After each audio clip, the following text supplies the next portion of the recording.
It all began with a letter that Prince Harry stumbled upon in the quiet of a seemingly ordinary day.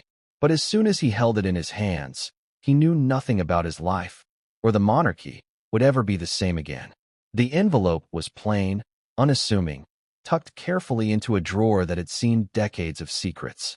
And yet, the moment Harry opened it, a chilling realization washed over him. This was no ordinary correspondence. This was a message that could unravel everything, a hidden testament of betrayal and manipulation that would strike at the very heart of the royal family. What would you do if you discovered a secret that could destroy not only someone you loved, but also an entire institution you had sworn to protect? That was the dilemma Harry faced. And as he unfolded the fragile paper, his pulse quickened. Each line, each carefully constructed sentence, seemed to throb with threat and implication. Whoever had written this knew exactly how to strike fear, how to twist loyalty into leverage, how to hold the crown itself hostage.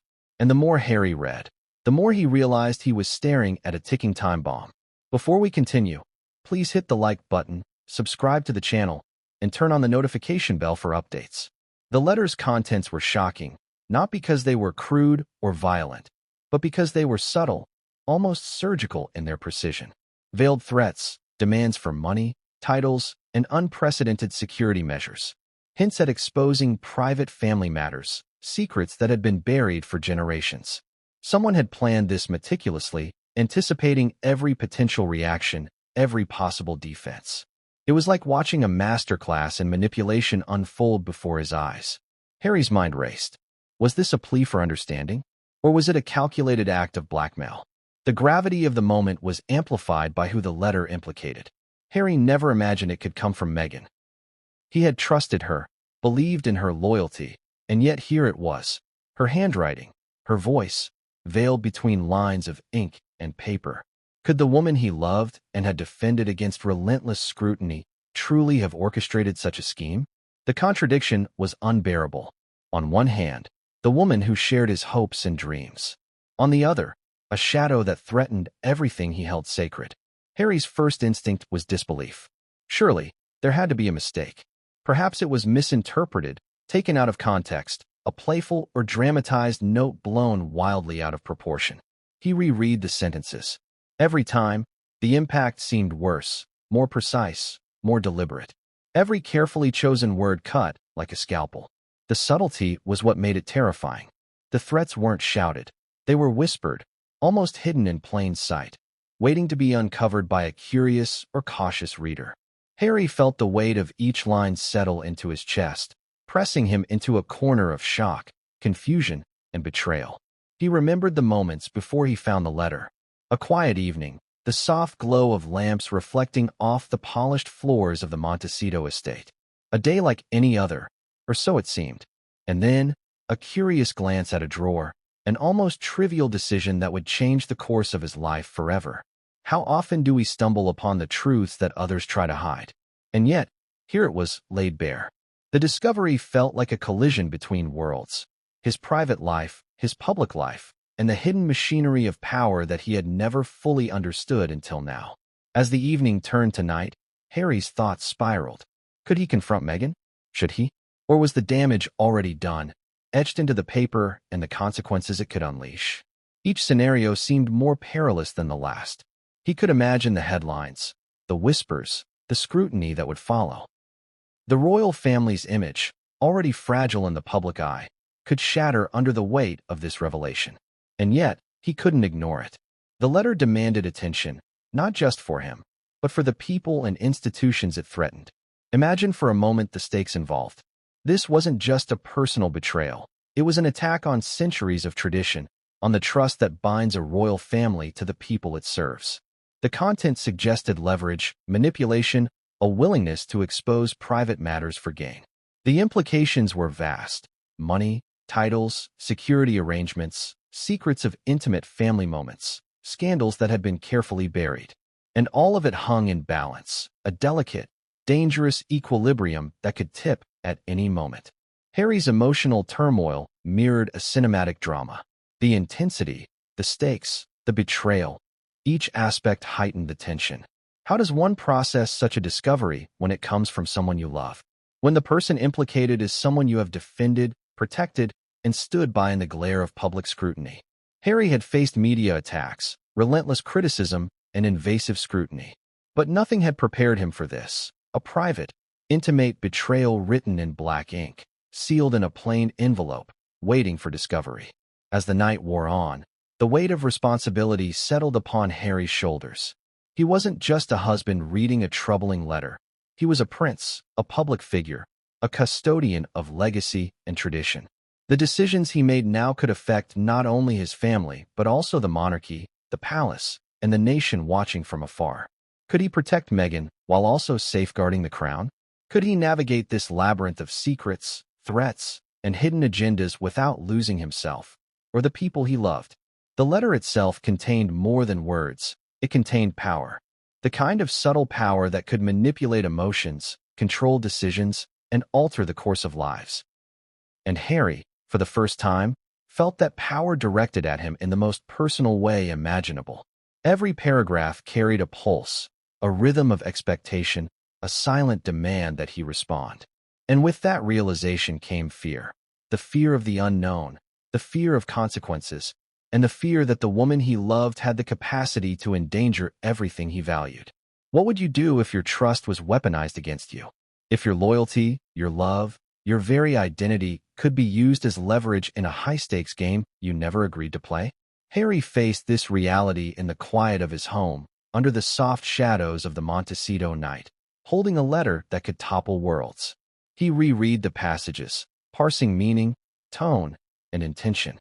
Each line seemed to carry layers of hidden intent, like a code meant to be deciphered only by those who understood the stakes. And Harry understood. Even as he grappled with the immediate shock, the long-term implications loomed larger. Who else knew about this letter? Who had access to its secrets before him? Could it have been intercepted, leaked, or used to manipulate events behind the scenes? The questions multiplied, each more unnerving than the last. Harry felt a creeping awareness that this was bigger than a private disagreement or marital dispute. This was a confrontation with power, secrecy, and control at the highest levels. And then there was the threat of exposure. The letter suggested, ever so subtly, that if its demands were unmet, secrets would be revealed. Personal family matters, financial dealings, intimate communications, all potentially public, all potentially catastrophic. Harry knew that the mere hint of these revelations could ignite a media frenzy, destabilize public trust, and tarnish reputations irrevocably. The responsibility to act wisely pressed down on him like a physical weight. He placed the letter back on the polished table and leaned back, trying to steady his racing heart. How had it come to this?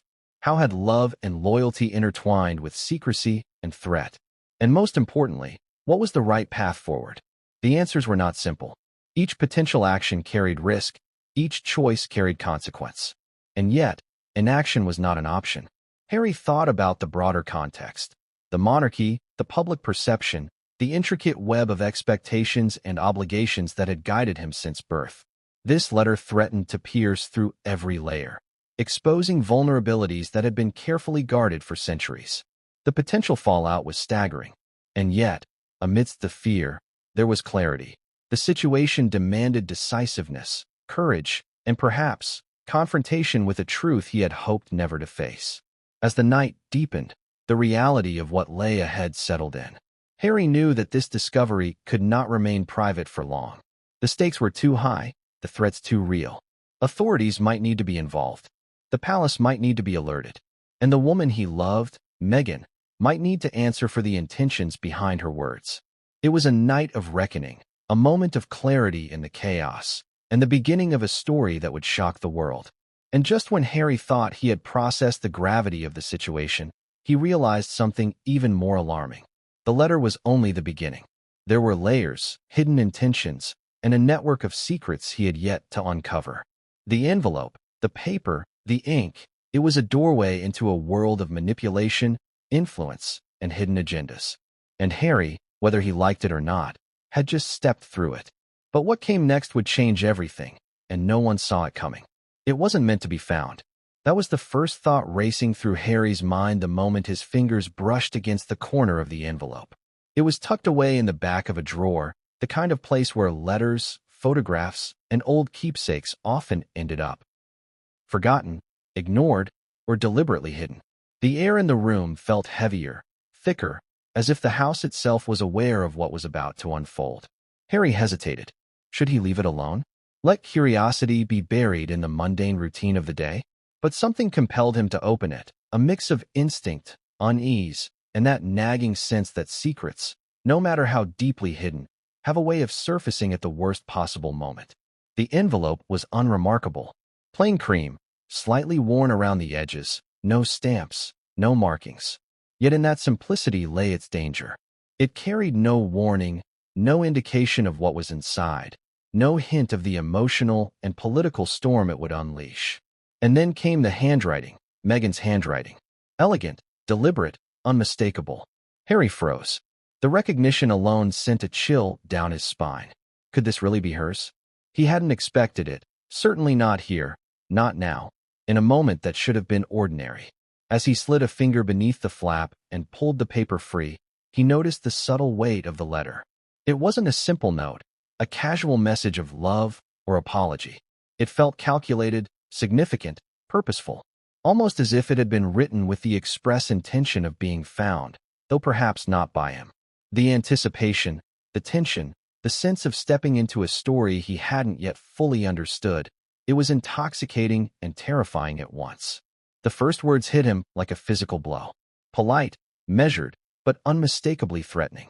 The tone was subtle, almost elegant, but every line carried an undertone of expectation, of leverage. The message was clear: meet the demands, or face the consequences. Money, titles, security, requests intertwined with subtle hints at what might be revealed if the demands weren't met. And beneath it all, an unmistakable layer of intimacy, of knowledge about the royal family's most guarded secrets. Harry's heart began to race. He read and reread the opening paragraphs, each time noticing nuances he had missed before. The precision of the language, the carefully constructed sentences, the timing, all pointed to one thing. This was intentional. Whoever wrote it knew exactly how to strike, how to manipulate, and how to hold power in the delicate balance between fear and loyalty. The realization settled over him like a storm cloud. This wasn't a simple marital disagreement. This was calculated, deliberate, and dangerous. Questions flooded his mind. Why now? Why in this form? And most importantly, why her? He thought back to the countless times he had defended Meghan publicly, faced the press, endured scrutiny, and stood by her side against waves of criticism and intrusion. Had all that loyalty been taken for granted? Was this a plea disguised as a threat, or a threat disguised as a plea? The line between affection and manipulation had never seemed so blurred. Harry couldn't help but notice the subtle contradictions within the letter. On one hand, it expressed concern, a desire for recognition and fairness. On the other, it wielded power like a weapon, implying dire consequences if expectations weren't met. The duality was disorienting. It made him question not only Meghan's intentions, but also his own judgment. Had he misread her from the start? Had he failed to see signs that were there all along? The uncertainty gnawed at him. The setting around him became almost irrelevant. The Montecito home, usually a place of calm and retreat, seemed charged, almost conspiratorial. Shadows stretched long across the room, reflections glinting off the polished surfaces and every small sound. The hum of a distant appliance, the faint rustle of a curtain, seemed amplified. Harry felt as though the letter had altered the space itself, turning familiar rooms into a stage for a drama that was just beginning. As he continued reading, the demands became more explicit. Titles, security arrangements, financial considerations, all tied to veiled threats of exposure. There were lines that hinted at private family matters, secrets that had been carefully guarded, scandals that had been buried beneath years of tradition and discretion. The subtlety was what made it most insidious. It wasn't overt blackmail. It was calculated, psychological, and deeply personal. Every word seemed designed to create unease, to force a reaction without openly stating it.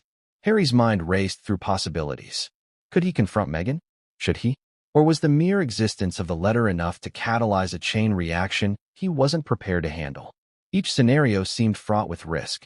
He could imagine the headlines, the whispers, the scrutiny that would follow.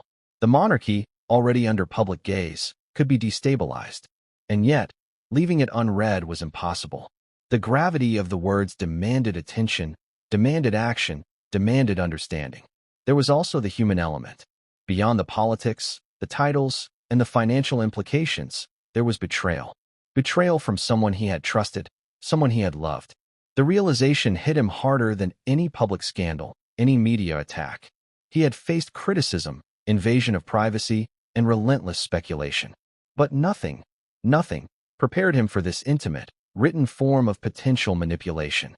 The emotional impact was immediate, visceral, and undeniable. Harry paused, the letter trembling slightly in his hands. He thought about the potential ripple effects. Who else might know about this correspondence? Could it have been intercepted, leaked, or manipulated before reaching him? Each question introduced another layer of tension, another potential consequence. The stakes weren't just personal, they were institutional, public, historical. A misstep could reverberate far beyond the confines of a private home. The more he read, the more Harry realized he was entering a labyrinth. The letter wasn't just a communication. It was a map of intentions, a roadmap of leverage, a guide to hidden truths and potential fallout. Each paragraph, each sentence, seemed to carry hidden meanings, subtle cues, and implications that required careful parsing. Harry felt like a detective, piecing together clues, analyzing tone, intent, and possible outcomes. And then came the moment of absolute clarity. This letter was not a plea. It was not a casual request. It was a tool designed to influence, to manipulate, and perhaps even to control. The realization was crushing. Harry had been drawn into a game he hadn't signed up for, and the consequences could be devastating. His instinct was to protect, to shield, to act decisively. But what action? Confrontation? Secrecy? Involvement of authorities? Each option carried risks, and the wrong choice could escalate the situation exponentially. He thought about Meghan. Could she have anticipated this moment? Could she have known he would find the letter, interpret it this way, and feel the weight of betrayal? The complexity of human intention, combined with the high stakes of royal life, made every thought fraught with uncertainty. Harry understood one truth clearly. The letter was more than words on paper. It was a lever, a pressure point, a potential catalyst for disaster. And it had already begun to work its effect. As the evening deepened, Harry felt an urgency he hadn't experienced in years. Decisions had to be made. Trust had to be assessed. Actions had to be deliberate and calculated. The personal, the public, and the institutional were colliding in a way that was impossible to ignore. He reread the passages once more, committing every line to memory, analyzing, questioning, and preparing for what would come next. The discovery had set in motion a series of events that could not be reversed. Harry realized, with a mix of dread and determination, that the private world he had known was forever altered. Secrets that had remained hidden for years were now exposed, even if only to him. The power of the letter lay not just in its content, but in the way it forced him to confront realities he had avoided, trust he had given, and consequences he had never imagined. And as he placed the letter back on the table, a sense of foreboding settled over him. This was only the beginning. The implications of this discovery would ripple outward, affecting not just his relationship with Meghan, but the very fabric of the monarchy, the palace, and public perception. What had started as a quiet evening in Montecito had transformed into a turning point, a moment that would alter history in ways Harry could not yet predict. He leaned back, closing his eyes for a moment, trying to steady the storm within. The letter lay in front of him, innocuous in appearance, yet catastrophic in potential. He had discovered it, he had read it, and now he had to act. The weight of that responsibility pressed down with an almost physical force. And in the quiet, he knew one thing with absolute certainty. The discovery of this letter was not an ending. It was the first act of a drama that would shock the world. But what came next would change everything, and no one saw it coming. Harry couldn't sleep. Not that night. Not in the hours that followed the discovery of the letter. He replayed every moment, every line, every subtle implication over and over in his mind. The words weren't just written, they were engineered. Carefully constructed sentences that balanced affection with threat, familiarity with intimidation. And the deeper he delved, the more he realized how intricately the letter had been designed to manipulate him, to test his loyalties, and to leverage the very institution he had spent a lifetime protecting. He began to decode it, line by line, phrase by phrase, searching for hidden meaning in the subtle inflections of language. The letter wasn't brash, it wasn't overt, but it was surgical. A seemingly simple sentence could contain multiple layers of threat, emotional appeal, and expectation. It was as if every word had been measured, every comma placed to maximize impact. For someone trained to read people and situations with precision, Harry immediately recognized the craftsmanship and the danger. The first part of the letter read like a reminder of shared history, a nod to intimacy and trust. It referenced private moments only the two of them had shared, small gestures and phrases that seemed innocent on the surface. But beneath that warmth lurked the leverage. By anchoring the letter in personal memory, it established emotional control, subtly reminding Harry of his attachment, his investment, his vulnerability. It was clever. It was manipulative. And Harry felt the first pang of fear. Someone who understands your heart can wield it like a weapon. Then came the veiled threats. Carefully worded, almost imperceptible unless you read with scrutiny. The wrong decisions, one line suggested, could have consequences for those you hold dear. Another phrasing hinted at exposure, of information reaching ears that should never hear it, of secrets long buried now vulnerable. Harry's pulse quickened. It wasn't just the personal betrayal that stung, it was the recognition that this was designed to work, designed to create tension and uncertainty. As he continued, the demands became more concrete. Requests for financial support, security arrangements, and even adjustments in titles. It was clear that the letter wasn't merely a statement of dissatisfaction. It was an instrument of negotiation. And with every line, Harry felt the weight of responsibility intensify. He wasn't just a husband reading a troubling letter. He was the intermediary between private intentions and public consequence, between love and legacy, between personal loyalty and institutional duty. Decoding wasn't easy.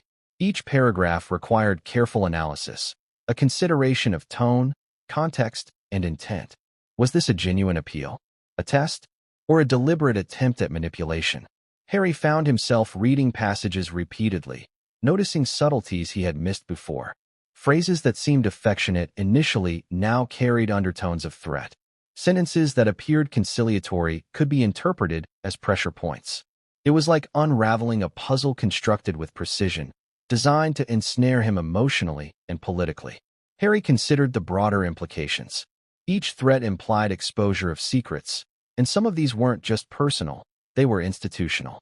Hidden correspondences, private family matters, potentially scandalous financial dealings. The mere hint of these revelations could ignite media speculation, public scrutiny, and a cascade of reputational damage. And the subtlety of the writing made it even more effective. It was a shadow of danger, almost invisible until fully perceived, leaving room for ambiguity that could paralyze him. He paused, the letter trembling slightly in his hands. The psychological impact was profound. This wasn't a casual correspondence, it was strategic. And the longer he examined it, the more he realized it wasn't merely about requests, it was about control. Control over decisions, over access, over perception, over what was revealed to the world. Every sentence had been designed to keep him off balance, to ensure that he considered consequences before responding.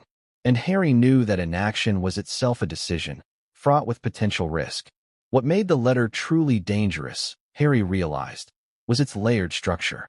There were passages of apparent apology, lines that hinted at regret or affection, phrases that acknowledged loyalty and shared history.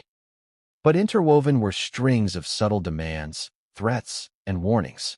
It was a dual narrative, affection on the surface, leverage underneath. For anyone reading casually, it might seem benign, or even loving. For someone like Harry, trained to read between lines and anticipate ramifications, the letter was a gauntlet, and he had just been thrown into it. He turned the letter over in his hands again, analyzing the handwriting, the phrasing, the rhythm. Each curve, each punctuation mark seemed deliberate, as though chosen to maximize psychological impact. The lines weren't just sentences, they were levers. And he was acutely aware that whoever had written this understood him intimately. That realization made it even more chilling. Someone who knows your fears, your desires, your attachments can wield them like weapons, subtly and effectively. The demands for titles were particularly unsettling. While Harry had long accepted the responsibilities and limitations of his position, the suggestion that his spouse could influence or manipulate the allocation of royal titles struck at the core of his identity. Titles, after all, weren't merely ceremonial. They were symbols of legacy, honor, and duty. To see them referenced as bargaining tools, implied leverage, was a shock. It made the letter more than personal. It made it political, institutional, and dangerous. Then there was the financial aspect. Requests for funds, tied implicitly to compliance with the letter's unspoken rules, created another layer of pressure. It wasn't just emotional manipulation. It was transactional, suggesting that love, loyalty, and duty could be exchanged or withheld, depending on the outcome. For Harry, someone who had long grappled with the intersection of personal responsibility and public expectation, this was a line that could not be ignored. The final section of the letter hinted at exposure of sensitive family matters. Not outright, not explicitly, but enough to make the consequences clear. Hidden correspondences, private discussions, family conflicts, all at risk of becoming public knowledge. Harry felt the weight of generations pressing down on him. The monarchy is built on discretion, on the careful management of information, on trust between family members. And here it was, threatened in a single, neatly folded letter. Harry's thoughts turned inward. Could he have missed signs earlier? Had there been subtle cues, conversations, or moments of manipulation that now seemed clear in retrospect?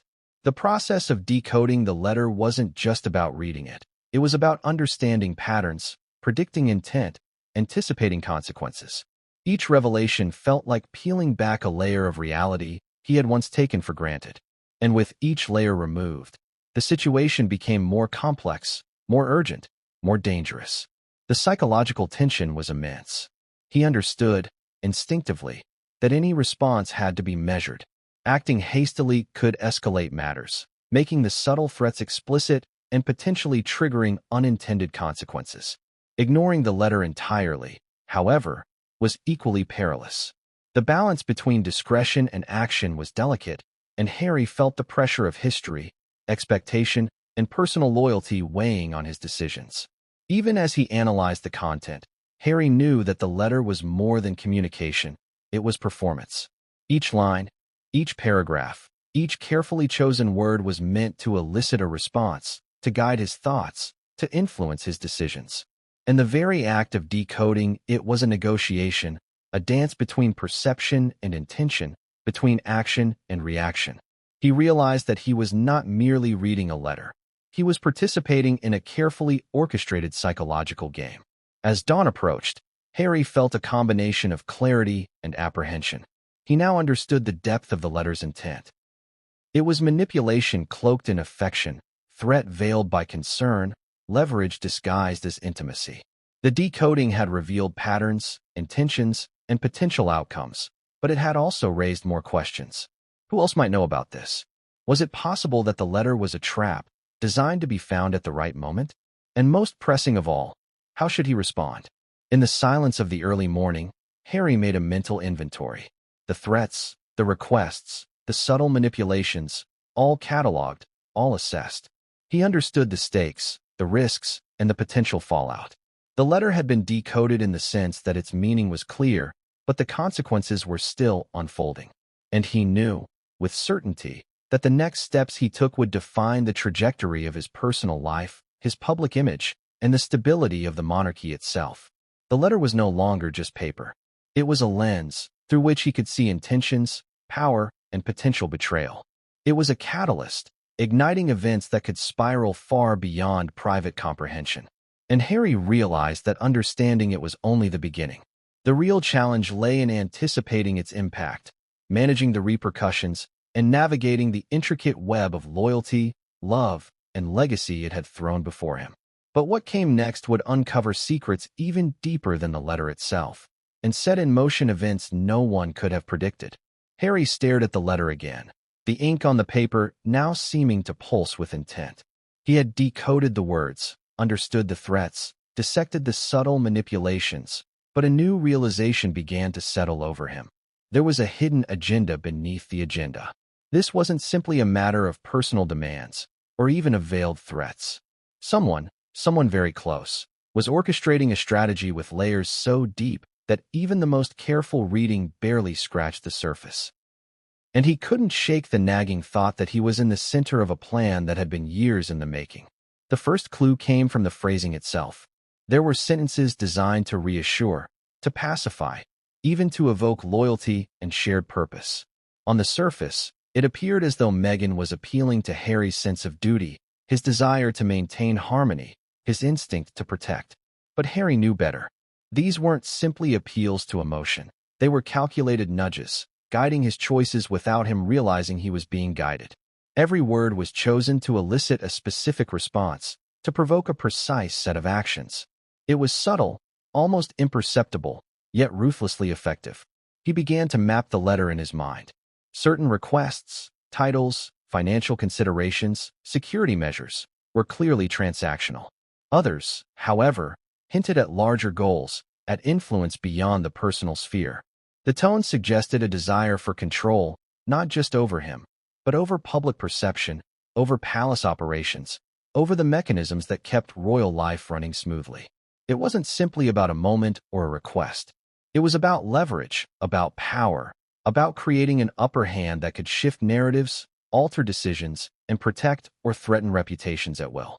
Harry's mind went back to past interactions, moments that suddenly seemed laden with significance. Subtle comments, requests framed as innocent, small decisions about events, appearances, or communications that had seemed trivial at the time. Looking back now, they felt strategic, almost rehearsed. He realized that the letter was merely the most overt manifestation of a carefully executed plan, a culmination of months, perhaps years, of subtle influence. Someone had been setting the stage, anticipating his responses, measuring his loyalty, and calculating outcomes. The implications were staggering. If the hidden agenda extended beyond the personal and into the public sphere, the potential fallout was enormous. Manipulation on this level could influence media coverage, shape public opinion, and even destabilize internal palace operations. It wasn't just a personal betrayal. It was a calculated attempt to exert influence over institutions, over legacies, and over the very narrative of royal life. Harry felt the weight of this realization pressing on him like a physical force. He thought about Meghan. Could she have orchestrated this entirely on her own? Or were there others involved, guiding, advising, perhaps even encouraging the construction of such a sophisticated strategy? The question gnawed at him. Every detail of the letter, from its phrasing to its tone, suggested that the writer, or writers, understood him intimately. Understanding him in such depth required observation, calculation, and insight into not just his preferences, but his fears, his loyalties, and his likely responses. Someone had studied him, measured him, anticipated him. The next layer of the hidden agenda became clear when he considered the timing. The letter wasn't sent in haste. It had been carefully planned for maximum impact, delivered in a moment when Harry was both vulnerable and isolated, alone with his thoughts and emotions. This was no accident. The timing suggested foresight, strategy, and a keen understanding of human behavior. It was almost theatrical in its precision, a dramatic reveal, designed to provoke a reaction, to force a decision, to manipulate the course of events without appearing coercive. Harry's thoughts turned to consequences. Every choice he made now had the potential to play into the agenda, respond too quickly, and he could appear reactive, manipulated. Delay too long, and he risked escalating the threat. Even neutrality carried risk, as an action could be interpreted as acquiescence or defiance. He was trapped in a web where each thread had been laid deliberately, each intersection calculated to influence him. And the more he examined it, the more he realized that this was not merely a letter. It was a chess move, part of a game he hadn't agreed to play but was now compelled to engage in. The psychological complexity of the hidden agenda was staggering. Harry saw how the letter exploited emotions he couldn't easily set aside: loyalty, love, responsibility, protectiveness. Each demand was carefully framed to evoke these feelings, to ensure that any response, even a measured, rational one, would be tinged with emotion. The interplay of personal attachment and public duty made it almost impossible to respond without risk, and the subtlety of the threat ensured that he would doubt his own judgment at every turn. Harry considered potential motives. Was the goal purely personal, to secure favors, recognition, or influence? Or was it more strategic, aimed at shaping events, media narratives, or royal decision-making? The depth of planning suggested the latter. This wasn't merely a domestic dispute. It was an operation, a campaign designed to achieve multiple objectives simultaneously: control, leverage, and influence. The letter was the overt signal, but the covert strategy extended far beyond its paper. He examined specific phrases again, searching for additional layers of meaning.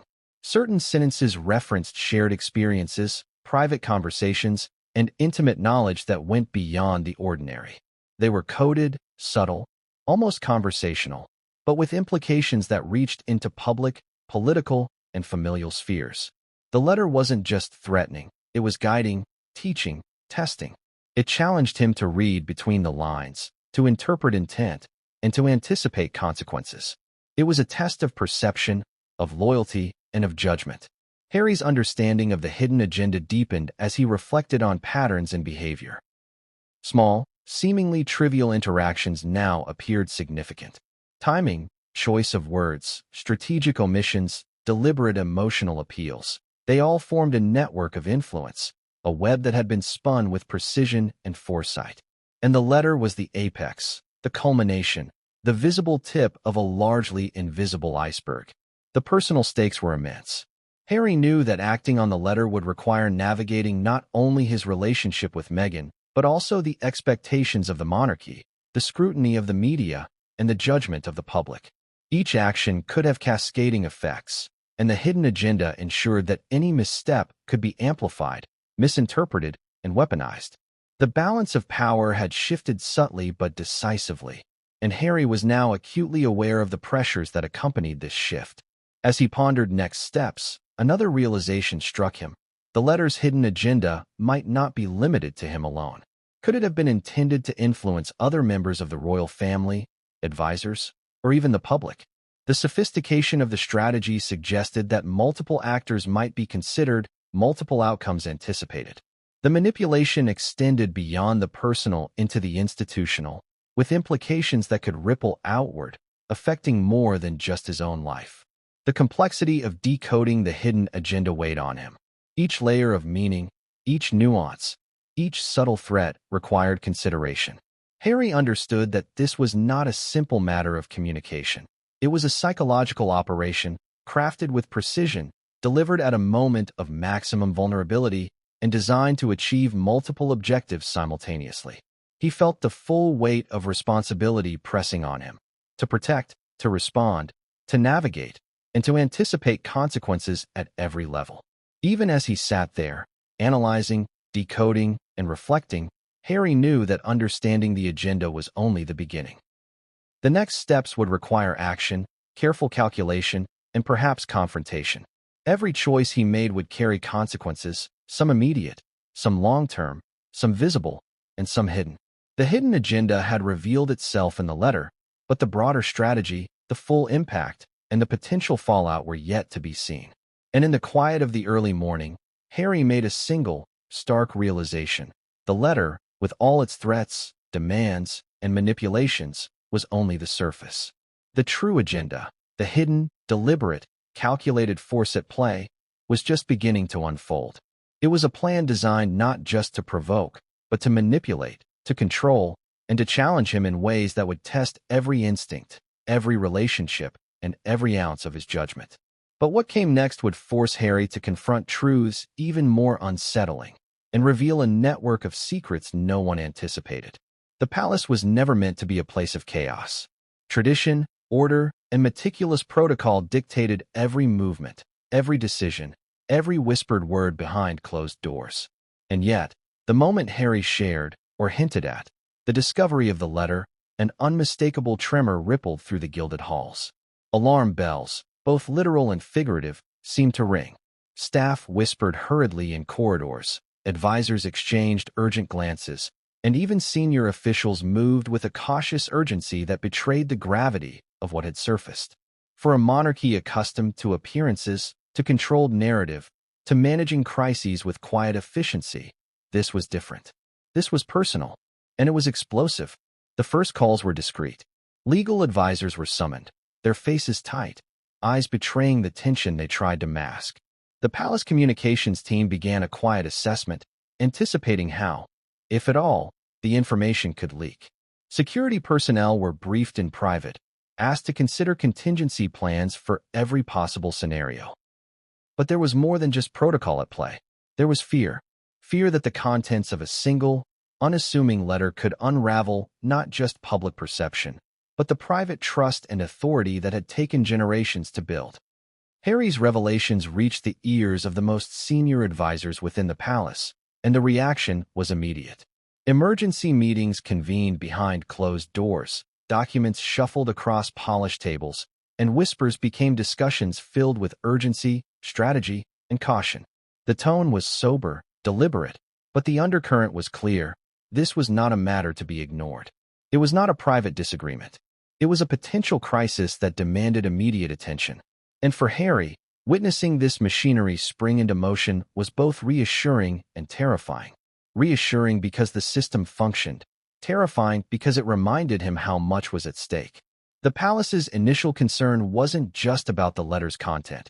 It was about precedent, optics, and potential fallout. If the letter became public, if its threats were carried out, if the manipulations were revealed, the monarchy could face scrutiny and criticism the likes of which it had not seen in decades.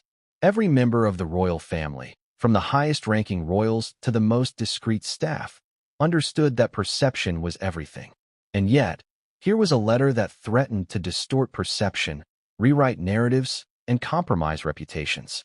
Harry's mind raced as he considered the reaction of those around him. Advisors moved with precision, analyzing every possible outcome, anticipating every potential response from the public, the media, and other royals. Security protocols were quietly reviewed. Communication strategies were discussed in hushed tones. Legal ramifications were debated at length. Every word, every gesture, every detail mattered. And Harry understood, perhaps more clearly than anyone, that the letter was not just a personal weapon. It was a trigger for institutional action. It wasn't long before whispers began to leak through the palace corridors. Staff members, sensitive to the tension, began speculating. Loyal aides debated whether the letter constituted a personal dispute or a legal matter of broader significance. Everyone was acutely aware that one misstep, one careless word or action, could escalate the situation from private concern to public spectacle. The sense of unease grew, permeating rooms that had once been havens of tradition and stability. As advisors delved into the content of the letter, they noted its precision, its layered intent, its capacity to manipulate emotions and outcomes. This was not the work of someone unplanned or impulsive. It was strategic, deliberate, and designed to influence decisions at multiple levels. The language was calibrated, each phrase carefully selected to evoke specific reactions, to challenge loyalties, and to create pressure points that could be leveraged for personal or political gain. It was manipulation with surgical accuracy, and its ramifications were far-reaching. Within the palace, debates raged over the appropriate response. Should Harry confront Meghan directly, as a husband? Should authorities be involved immediately, as a precaution? Was there a path to mitigate the threat without escalating it? Each option carried risks, some immediate, some subtle, some hidden. The palace was no stranger to crisis, but this situation was unique, intimate, deeply personal, and simultaneously tied to institutional stability. The stakes were unprecedented, and Harry felt the pressure mounting with every passing hour. The advisors' concern wasn't merely hypothetical. They considered potential scenarios where the contents of the letter could be exposed: leaks to the press, social media speculation, opportunistic commentators, or even political actors seeking to exploit the situation. They weighed every outcome, assessed every risk, and formulated contingency plans.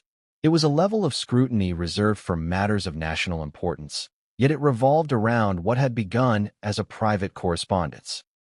Harry's pulse quickened at the realization that his personal life and the monarchy's legacy were now intertwined in ways he could scarcely control.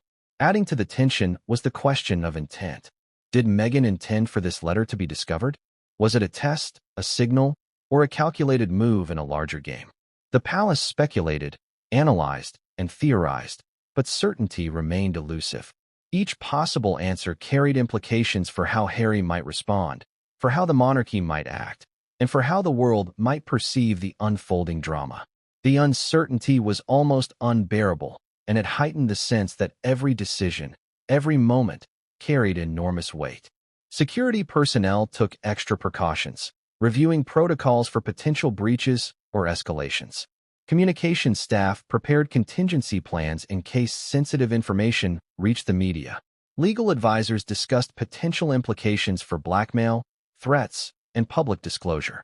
Every department, every team, every individual involved in the palace's daily operations suddenly found themselves navigating a crisis that was both intensely personal and institutionally consequential.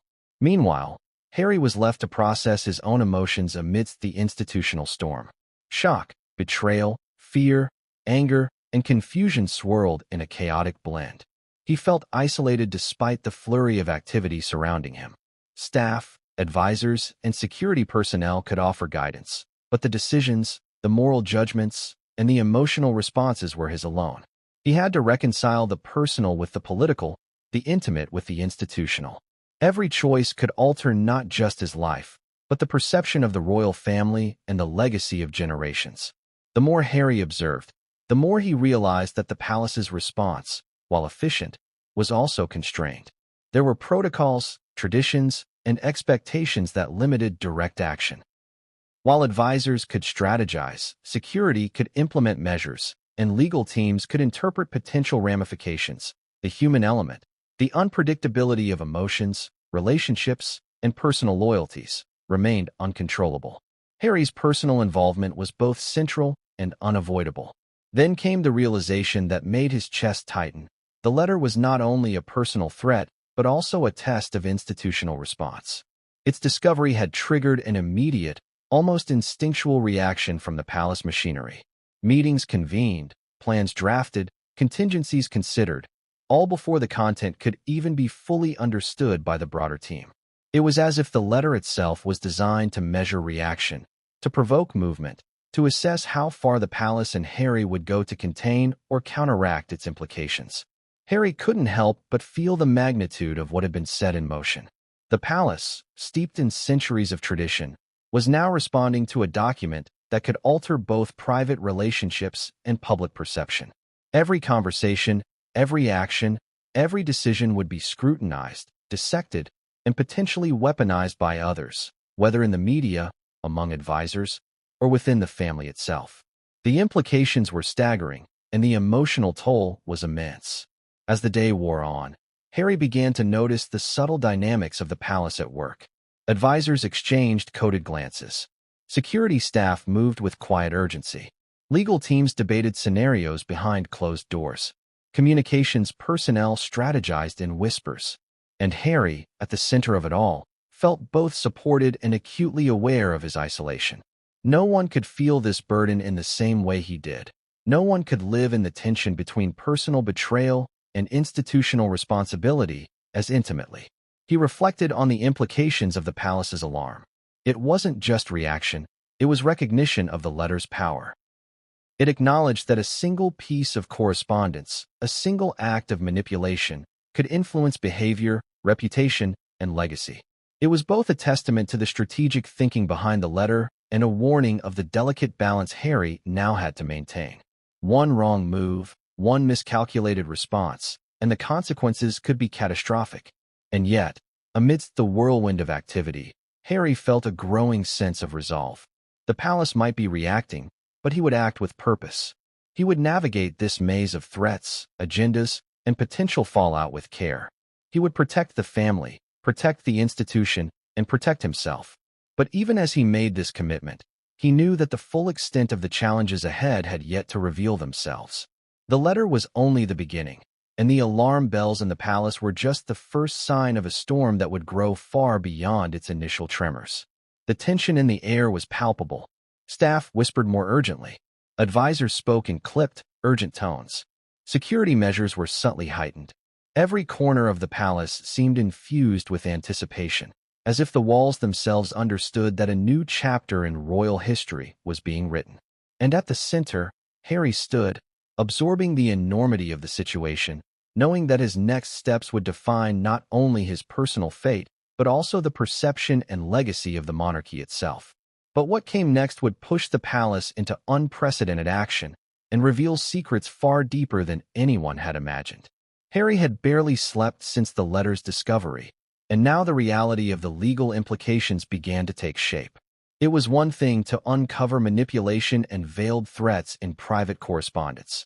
It was an entirely different matter when the content could potentially breach laws, implicate someone in blackmail, and ripple across national and international jurisdictions. Suddenly, the private storm that had begun in his home had collided with the public machinery of law and accountability. And Harry, at the center of it all, was caught between protecting his loved one and safeguarding the institution he had sworn to uphold. The first consultations came quietly, discreetly, yet with unmistakable urgency. Senior legal advisors, people Harry trusted, gathered behind closed doors, scrutinizing every word of the letter. Their task was clear: determine if its contents constituted criminal behavior, assess the severity of any threats, and outline potential consequences for all involved. Harry watched, tense, as legal minds dissected phrasing, punctuation, and tone, turning sentences into evidence and emotions into legal variables. He realized that the personal and the legal had collided in a way that was both unprecedented and terrifying. Every sentence in the letter was analyzed. Terms that seemed casual on the surface were interpreted through the lens of law. Hints, veiled threats, and conditional statements were evaluated as potential coercion. Each implied consequence of not meeting the demands, titles, money, security, was scrutinized for legal weight. Harry observed the process, noting the precision with which the advisors moved, and he felt a cold shiver of reality. This letter could be more than a marital dispute. It could be a legal crisis capable of engulfing both personal and institutional spheres. Questions began to multiply. Could the letter legally be considered blackmail? Did it contain actionable threats? Could evidence from it be used in court if necessary? Advisors debated these points carefully, considering not only domestic law but international implications, given Meghan's dual citizenship and their residency abroad. Harry's mind raced. Every phrase that had once felt personal now carried legal significance. Every nuance of tone, every implied threat, every carefully chosen word could potentially be weaponized by the law. The stakes were higher than he had imagined. The advisors emphasized one critical fact: perception matters. Even if the letter did not technically meet the threshold for criminal prosecution, its public exposure could trigger reputational consequences that would be impossible to mitigate. Media interpretation, social speculation, and public reaction could amplify the impact, turning a private document into a global scandal. Harry felt the full weight of this realization. Legal consequences were one matter, but the court of public opinion was an entirely different battlefield. Harry considered the possible actions before him. One option was confrontation, addressing Meghan directly, demanding clarification, and attempting to resolve the matter internally. But doing so carried enormous risk.